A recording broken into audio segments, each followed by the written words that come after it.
Once upon a time, in a faraway land, there was a man named Jesus. Jesus was a teacher, and he traveled around telling people about God's love and how to live a good life. He was very special, and many people liked him and followed him. One day, Jesus arrived in Jerusalem. People were very excited to see him, and they welcomed him with open arms. They waved palm branches and shouted Hosanna as he rode into the city on a donkey. They thought he was a king who would save them from their troubles. But not everyone was happy to see Jesus. Some religious leaders thought he was dangerous and didn't like what he was saying. They wanted to get rid of him. So they made a plan to arrest Jesus. They bribed one of his followers, Judas Iscariot, to betray him.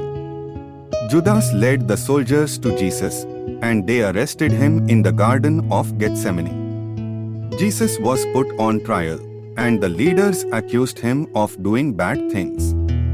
They said he was a blasphemer, someone who spoke against God. They wanted him to be punished. The Roman governor, Pilate, didn't think Jesus had done anything wrong, but the crowd was so angry that he agreed to have Jesus punished. He ordered Jesus to be flogged, which meant he was whipped with a special whip that had sharp pieces of metal or bone on the end. This was a very painful punishment, and it often killed people. After Jesus was flogged, he was made to carry a heavy wooden cross through the streets. This was another form of punishment called crucifixion. It was meant to humiliate people and make them suffer. Jesus was nailed to the cross, and he hung there for hours, suffering and in pain. His followers watched in horror as he died. Finally, Jesus said, "It is finished," and he breathed his last breath. His followers were very sad.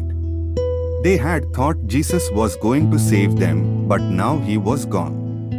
They took his body down from the cross and placed it in a tomb. They rolled a heavy stone in front of the entrance and mourned for their friend. But something amazing happened 3 days later.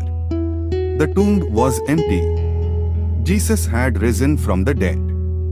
He had conquered death, and he was alive again. Jesus appeared to his followers, and they were overjoyed. They knew that Jesus was truly special and that he had come back to life. Jesus stayed with them for a while, teaching them more about God's love and how to live a good life. Eventually, Jesus went back to heaven, but his followers never forgot him. They told his story to others, and soon, many people became Christians, following Jesus' teachings and his example. And that's why we celebrate Easter, kids. We remember the story of Jesus, how he lived, died, and rose again. Easter is a time to celebrate new life and hope. We remember the sacrifice that Jesus made for us, and we are thankful for all he did. Happy Easter!